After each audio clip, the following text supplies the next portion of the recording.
नमस्कार। कैसा है मेरा पूरा परिवार? जिन लोगों ने डिलीवरी कर ली है यानी उनकी डिलीवरी हो गई है, उन लोगों को ऑलरेडी मेरी तरफ से कॉन्ग्रेचुलेशंस। एंड मुझे पता है कि आप अगर पहली बार मदर बन रहे हो और आपके पास कोई बताने वाला एक्सपीरियंस्ड नहीं है तो आप जरूर एक चीज से परेशान हो जाओगे एंड होते हो। वो क्या है, जब बेबी वॉमिट करता है, यानी कि क्या होता है, कई बार बेबी मुंह से तो वॉमिट करता है लेकिन कई बार वो नोज से भी वॉमिट करता है। तो हम ज्यादा परेशान हो जाते हैं कि बेबी नोज से क्यों वॉमिट कर रहा है, क्या प्रॉब्लम है। तो आज इसी बारे में ये पूरा वीडियो है, सब कुछ आपको बताऊंगी। इसमें मैं आपको ये बताऊंगी कि किस तरह की वॉमिट हो तो वो नॉर्मल होगी और किस तरह की वॉमिट हो तो आपको तुरंत डॉक्टर के पास जाना चाहिए।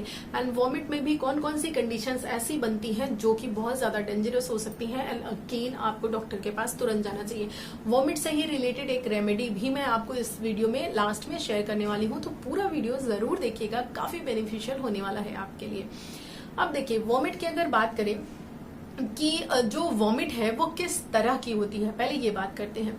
वॉमिट जो है वो एक्चुअली जो है 2 से 3 तरह की होती है। पहली वॉमिट तो वो होती है जो अगर आप बेबी को आपने दूध पिलाया एंड दूध पिलाने के थोड़ी देर बाद, 5 मिनट बाद या कुछ देर बाद ही बेबी जो है वो दही जैसा या पनीर की कंसिस्टेंसी जैसा, यानी कि हल्का हल्का थक्का टाइप का, इस तरह का कंसिस्टेंसी में अगर वॉमिट कर देता है, चाहे वो नोज से करे और चाहे माउथ से करे, तो वो क्या होता है, वो बहुत ही नॉर्मल होता है। इसमें आपको बिल्कुल घबराने की बात नहीं है। ये बेबी का एक जिसे बोलते हैं कि तरीका है उसकी बॉडी का वर्क करने का। जब भी उसका दूध ज्यादा हो जाता है, मिल्क ज्यादा हो जाता है, या और भी बहुत सारी कंडीशन है जिस कंडीशन में बेबी क्या है उस मिल्क को बाहर निकाल देता है।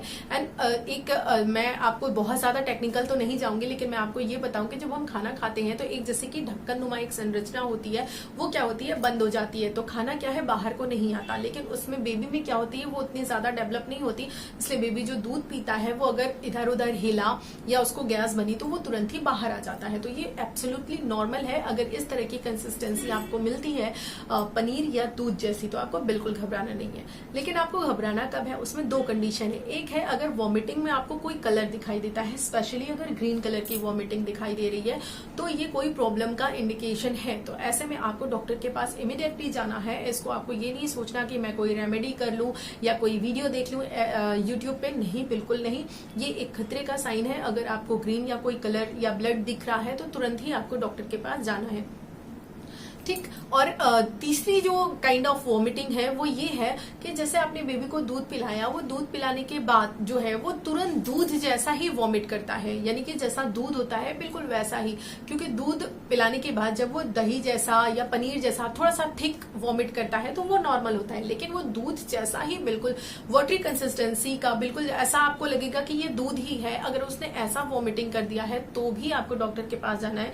कई बार जब बच्चों को ठंड लग जाती है तो भी वो ऐसा बिल्कुल दूध जैसा ही वॉमिट कर देते हैं, या फिर और भी कुछ प्रॉब्लम हो सकती है इसकी वजह से बच्चा ऐसा वॉमिट कर रहा है। तो इन दोनों कंडीशन में आपको डॉक्टर के पास जाना ही जाना है। कंडीशन अगर पनीर एंड दही जैसी है तो नॉर्मल है। अगर उसके अलावा ये 2 कंडीशन मैंने जो बताई है वो आपको देखने के लिए मिल रही है तो आपको तुरंत डॉक्टर के पास जाना है। अब अगर बात करते हैं कि ये तो हमने बताया कि आपको टाइप ऑफ वॉमिटिंग क्या क्या होती हैं। अब हम बात करते हैं कि उसके वॉमिटिंग के रीजन क्या क्या हो सकते हैं। पहला तो रीजन ये होता है जो कि बहुत ही ज्यादा normal and well known reason है कि बेबी को गैस बनी हुई होती है। बेबी का इस समय बहुत ज्यादा मूवमेंट तो होता नहीं है और वो सिर्फ मिल्क पर होता है, तो मिल्क तो अपने आप में ही वैसे ही थोड़ा सा जो गैस है वो फॉर्म करता है। तो इसलिए जो है आप क्या है कि जब बेबी को मतलब आपको लगे थोड़ा सा अनकंफर्टेबल है तो आपको समझ जाना चाहिए कि उसको गैस बनी हुई है। वैसे मैक्सिमम चांसेस में ऐसा ही होता है कि बेबी अगर वॉमिट कर रहा है उस तरह का जो नॉर्मल मैंने बताया, तो वो क्या होता है, गैस के कारण होता है। तो उसके लिए मैंने आपको प्रॉमिस किया ही है कि मैं आपको बताऊंगी कि कैसे आप बेबी को मसाज दे सकते हो एंड कौन सी रेमेडी है जिसको आप यूज कर सकते हो तो गैस जो है वो फटाफट से गायब हो जाएगी। तो ये मैं अगले वीडियो में शेयर करूंगी। फिलहाल अभी आप ये समझिए कि एक रीजन हो सकता है गैस का। उसके लिए क्या आपको नहीं करना है बताने वाली हूँ इसी वीडियो में, घबराइएगा नहीं, पूरा वीडियो जरूर देखिएगा। तो दूसरा जो पॉइंट है कि ऐसा बेबी क्यों करता है, कभी कभी क्या होता है बेबी की नींद नहीं पूरी होती। रात में कई बार बेबी उठता है, अच्छे से सो नहीं पाता, या फिर कोई डिस्टर्बेंस हो रहा होता है, या उसको टेम्परेचर नहीं सही मिल रहा होता है, तो उसको नींद अच्छे से नहीं आती है, नींद पूरी नहीं होती। तो कई बार नींद पूरी न होने की वजह से भी बेबी जो है वो वॉमिट कर देता है। तो ये 2 जो है वो मेन कारण होते हैं वॉमिटिंग के। अब इसको आपको टैकल कैसे करना है ये मैं बताती हूँ कि अगर बेबी का नींद का इशू आपको समझ में आ रहा है कि इसका नींद पूरी नहीं हुआ है तो आप जबरदस्ती उसको सुला नहीं सकते। उसके लिए बेस्ट रेमेडी ये है कि आप बेबी की ज्यादा से ज्यादा मालिश करो। यानी कि अगर आप 2 बार मालिश करते हो मॉर्निंग एंड इवनिंग तो उसकी जो फ्रीक्वेंसी है थोड़ी सी बढ़ा दीजिए। बेबी को आप देखोगे कि जब आप उसे मसाज देते हो, उसको मालिश देते हो तो वो थोड़ी ही देर के लिए, चाहे वो आधे घंटे के लिए ही सोए, लेकिन वो सो जाता है। जब वो सो जाएगा तो उसको एब्सोल्युटली नॉर्मल वो फील करेगा, आराम हो जाएगा। अगर नींद के कारण उसको ऐसा हो रहा है तो आप ये आजमा सकते हो। दूसरा, अगर गैस के कारण हो रहा है उसको ऐसा, तो आपको थोड़ी सी चीजें हैं जो ध्यान में रखनी है। जैसे कि जब आपने बेबी को दूध पिलाया तो मैं बार बार कहती हूँ पहले तो बैठकर दूध पिलाइए। कोशिश कीजिए कि लेटकर दूध नहीं पिलाइए, बहुत ही डेंजरस हो सकता है, तो बैठकर दूध पिलाइए। दूसरी चीज ये है कि जब आप उसको दूध पिला रहे हैं तो जो उसका हेड का पोजीशन है वो ऐसे थोड़ा ऊंचा होना चाहिए। मतलब अपने हैंड को आपको इस तरह रखना है ताकि जो बेबी का हेड है वो थोड़ा सा ऊंचा हो, बॉडी और थोड़ी सी नीचे हो। तो ऐसे डायरेक्शन में जो है बेबी को गैस बनने की प्रॉब्लम थोड़ी सी कम होती है। सेकंड क्या है, आप कैसे बचा सकते हो बेबी को गैस होने से? आप ऐसे बचा सकते हो कि जब आपने दूध पिलाया है, उस दूध पिलाने के बाद आपको तुरंत बेबी को लेटा नहीं देना है। आपको बेबी को बर्प कराना है, यानी कि यहाँ पर लेना है और उसको आहिस्ता आहिस्ता ऐसे करते हुए आप उसको डकार दिलाओगे या बर्प कराओगे। कई बार थोड़ा सा टाइम ले लेता है, कुछ बच्चे जल्दी कर लेते हैं, कुछ बच्चे जो है थोड़ा सा टाइम 20 से 25 मिनट का टाइम भी ले सकते हैं, लेकिन आपको वो टाइम देना है क्योंकि वो बेबी के लिए बहुत ही ज्यादा इंपॉर्टेंट है। तो आपको बिना बेबी को बर्प कराए लेटाना नहीं है। और कुछ लोगों में ऐसा देखा गया है कि बच्चे डकार नहीं लेते हैं, तो ठीक है नहीं लेते हैं, फिर भी आपको कम से कम 15 से 20 मिनट उनको इस पोजीशन में रखना ही है, उनके हेड का सपोर्ट देते हुए। तो ये आपको करना है, इससे आपको बहुत ही अच्छा जिसे बोलते हैं रिलीफ देखने के लिए मिलता है। थर्ड इंपॉर्टेंट चीज ये है कि आप क्या कर सकते हो, अगर आप बेबी को मतलब कि थोड़ा बहुत, चाहे थोड़ा या फिर पूरी मात्रा में फॉर्मूला फीड करा रहे हो, तो कई बार क्या होता है बच्चे जो है लगभग सारे जो फॉर्मूला है उनका जिसे बोलते हैं जो बनाने का तरीका है वो एक जैसा ही होता है। उसमें जो चीजें होती हैं वो भी लगभग न्यूट्रिशनल जो वैल्यू है वो लगभग बराबर ही होती है। तो आप चाहे अपने डॉक्टर से ही लिखवा लीजिए या फिर कोई भी जो फॉर्मूला मिल्क है उसको चेंज करिए, यानी कि दूसरे ब्रांड का लेकर आइए, एंड डेफिनेटली इससे फर्क पड़ता है। इससे क्या हुआ, हम अपने बेबी को स्टार्टिंग से मैंने आपको बताया था कि मैंने इस पूरी प्रेगनेंसी जर्नी में मेरे साथ एक ही मिस्टेक हो गई थी कि मैं जैसे कि अपनी टमी एरिया का तो मुझे पता था कि वहां पे स्ट्रेच मार्क्स हो सकते हैं और स्किन जो है वो इलास्ट करती है, तो उसका मुझे ध्यान रखना है। उसका ध्यान तो मैंने बिगनिंग से ही स्टार्ट कर दिया था, और इसका रीजन था कि मेरे टमी पे बिल्कुल भी स्ट्रेच मार्क्स नहीं है, सिर्फ नीचे छोटे छोटे से 2 ऐसे हैं, 2 लाइन इस तरह से छोटी सी है, बाकी कोई भी स्ट्रेच मार्क नहीं है। उसका रीजन ये है कि लास्ट में मैं थोड़ा सा लापरवाह हो गई थी, लेकिन मैंने अपने ब्रेस्ट एरिया का बिल्कुल भी ध्यान नहीं रखा था और मुझे कोई बताने वाला नहीं था, किसी ने मुझे गाइडेंस नहीं दिया था, मुझे नहीं पता था इस बारे में। जैसे कि मैंने कहा कि मैं ऐसे जिसे बोलते हैं ऐसे माहौल में थी कि मेरे आसपास इस तरह से किसी की जिसे बोलते हैं डिलीवरी हुई नहीं थी, तो मुझे पता नहीं था इन चीजों के बारे में। उसकी वजह से मुझे बहुत ज्यादा इस चीज में सफर करना पड़ा, बहुत पेन उठाना पड़ा, बहुत प्रॉब्लम हुई।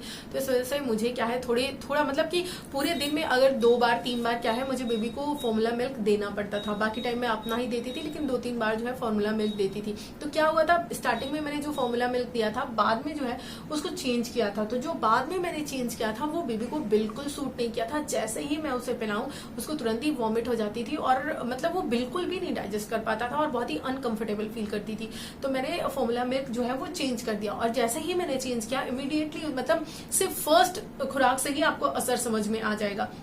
तो इस इंपॉर्टेंट चीज को आप कर सकते हो। अगर आपको लग रहा है कि गैस भी नहीं बनी है बेबी को, हम बर्प भी अच्छे से करा रहे हैं एंड उसकी नींद भी पूरी हुई है, तो एक बार आप फॉर्मूला मिल्क जरूर अपना चेंज करके देखिए। अगर आपको ऐसा लग रहा है तो उससे जरूर फर्क पड़ेगा आपको। और अगली इंपॉर्टेंट बात यह है कि आप बेबी को जो है एक बार में फीड कराने की बजाय थोड़े थोड़े अमाउंट में फीड कराइए, क्योंकि उसका पेट अभी छोटा है। और ऐसे में क्या करते हो आपको अंदाजा नहीं होता, आपको लगता है बेबी रो रहा है, स्पेशली अगर आप पहली बार मदर बने हो तो आप उसको ज्यादा मिल्क दे देते हो और वो उसके लिए प्रॉब्लमेटिक हो जाता है। तो बच्चे को 30-30 ml थोड़ा थोड़ा करके, और अगर बहुत ही छोटा है वो तो 25 ml करके इस तरीके से थोड़ा थोड़ा पिलाइए। थोड़ी देर में पिला दीजिए, लेकिन फ्रीक्वेंसी जो है उसको थोड़ी थोड़ी सी रखिए, थोड़ी थोड़ी देर में। इससे भी आपको काफी रिलीफ देखने के लिए मिलता है। अब अगर बात करूं और कुछ अलार्मिंग साइन की जो कि आपको अगर दिखाई देते हैं तो आपको जरूर डॉक्टर के पास जाना है। इसके बाद मैं रेमेडी भी आपके साथ शेयर करूंगी, तो वीडियो को जरूर देखिएगा, छोड़कर बीच में बिल्कुल मत जाइएगा, अदरवाइज वो रेमेडी आप स्किप कर दोगे।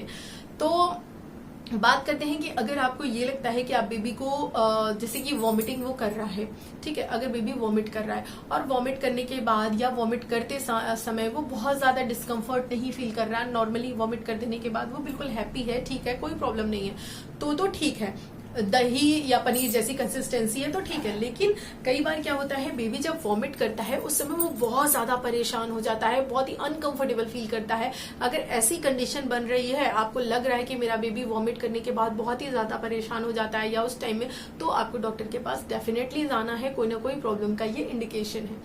नेक्स्ट बात जो है वो ये है कि आपको ये देखना है कि जनरली क्या है, अगर इन सारी प्रॉब्लम्स की वजह से बेबी वॉमिट कर रहा होता है तो वो बहुत ज्यादा वॉमिट नहीं करता, थोड़ा बहुत वॉमिट करता है।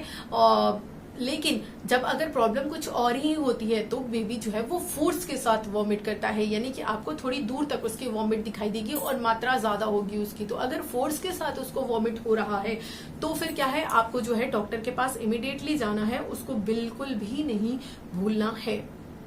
अगला जो अलार्मिंग साइन है वो ये है कि अगर आपको वॉमिटिंग के समय बेबी के वॉमिट में ब्लड देखने के लिए मिलता है तो भी ये थोड़ा सा प्रॉब्लमेटिक हो सकता है, इसमें भी आपको जो है डॉक्टर के पास जाना है। जैसे कि मैंने आपको बताया, सिर्फ एक ही तरीका है जो कि है जिसे बोलते हैं पनीर या दही जैसी कंसिस्टेंसी, आपको थोड़ी सी थिक दिख रही है तो वो नॉर्मल होती है। लेकिन अगर आपको लग रहा है कि नहीं इससे ज्यादा है या एकदम दूध जैसा ही निकाल रहा है या उस वॉमिट बहुत फोर्स के साथ कर रहा है या वॉमिट में कोई जिसे बोलते हैं ब्लड आ रहा है, तो ये सब अलार्मिंग साइन है, आपको तुरंत डॉक्टर के पास जाना होता है। अब अगर बात करें हम कि रेमेडीज की मैं बात करने वाली हूँ कि मैं आपको एक रेमेडी बताने वाली हूँ जिससे आपको हेल्प मिलेगी। लेकिन इससे पहले एक पॉइंट मैं आपको ये बता दूं कि अगर आपका बेबी दूध पिलाने के बाद, जैसे ही आपने दूध पिलाया या दूध पिलाते टाइम ही बहुत ज्यादा अकड़न करने लगता है, बहुत ऐंठने लगता है या वो दूध नहीं पीना चाहता, आपको लगता है कि वो दूध पीने में इंटरेस्टेड नहीं है, दूध जब आप पास ले जाते हो तो वो मुंह हटाता है, अगर आपको ऐसा लगता है तो भी आपको डॉक्टर के पास जरूर जाना है, क्योंकि ये क्या है, पेट में किसी प्रॉब्लम का इंडिकेशन हो जाता है। अगली जो इम्पोर्टेंट बात यह है कि अगर आपको लग रहा है कि बेबी का जो वेट है वो घट रहा है, क्योंकि जनरली जो बेबी वॉमिट करते हैं वो बहुत ज्यादा नहीं होती, थोड़ी बहुत वो स्पिट कर देते हैं, तो उसकी वजह से क्या है, वेट नहीं लूज होता। लेकिन अगर बेबी का वेट आपको मतलब रेगुलरली लग रहा है कि उसका वेट डाउन होता जा रहा है, इंक्रीज नहीं कर रहा है, तो आपको डॉक्टर के पास जाना है। ऐसे में वेट जो है वो लूज नहीं होना चाहिए, बेबी का दूध पीने से इंटरेस्ट नहीं हटना चाहिए, ये सब आपको दिख रहा है तो डेफिनेटली आपको डॉक्टर के पास जाना है। अब अगर बात करें रेमेडी की, तो रेमेडी में नंबर 1 ये है कि जब बेबी वॉमिट करता है तो वो नाक से भी, नोज से भी वॉमिट करता है, तो ये एब्सोल्युटली नॉर्मल है। कंसिस्टेंसी बस आपको ध्यान रखनी है, अगर वैसा है तो नॉर्मल है। तो उसके लिए आप क्या कर सकते हो, नेजल ड्रॉप आती है, उसमें कुछ भी ऐसा नहीं होता जो बेबी को नुकसान करता है, हार्म कर सकता है। आप क्या करते हो, अगर आप नेजल ड्रॉप नहीं यूज करते हो तो वो उसके लिए प्रॉब्लमेटिक हो सकता है, क्योंकि जो वॉमिट है उसके कुछ कण आप ऐसे ही अगर क्लीन करते हो तो वो नोज में पड़े रह सकते हैं और उसको फिर ब्रीथिंग प्रॉब्लम हो सकती है और आगे चल के ये और भी प्रॉब्लम क्रिएट कर सकती है। तो आपको अगर उसने नोज से वॉमिट किया है तो डेफिनेटली आपको तुरंत जो है वो नोजल जो है आपको ड्रॉप, उसको आपको यूज करना है, उसके नोज में डालना है 1 ड्रॉप या जितना आपके डॉक्टर रिकमेंड करते हैं। एक बार आप उनसे पूछ लीजिएगा, आप कहोगे तो मैं आपको मेरे बेबी के पास जो वो यूज करती थी मैं उसको दिखा भी दूंगी। ये बिल्कुल भी सेफ होता है, इसमें कोई प्रॉब्लम नहीं है। आप इसको यूज करोगे तो आराम से उसकी जो नोज है वो पूरी क्लीन हो जाती है और बेबी को प्रॉब्लम नहीं होती ब्रीदिंग में, तो इसको आपको जरूर यूज करना है। अगेन जो है सेकंड क्या है, कई बार डॉक्टर ऐसा बोलते हैं कि अगर आप बेबी को दूध पिला रहे हो और सब कुछ आपको नॉर्मल लिख रहा है, सब कुछ सही लग रहा है, उसके बाद भी बेबी वॉमिट कर दे रहा है, तो आप जो है वो चावल का जो आटा होता है, यानी चावल का जो आटा है उसको थोड़ा सा उसके 30 ml दूध में डाल सकते हो, तो ये हेल्प करता है। लेकिन मैं अगेन कहूंगी कि प्लीज प्लीज प्लीज इसको एज इट इज मेरी बातों को सुन करके सिर्फ आपको यूज नहीं कर लेना है, क्योंकि हर बेबी अलग होता है, नहीं पता कि कौन से बेबी को कौन सी चीज रिएक्ट कर जाए।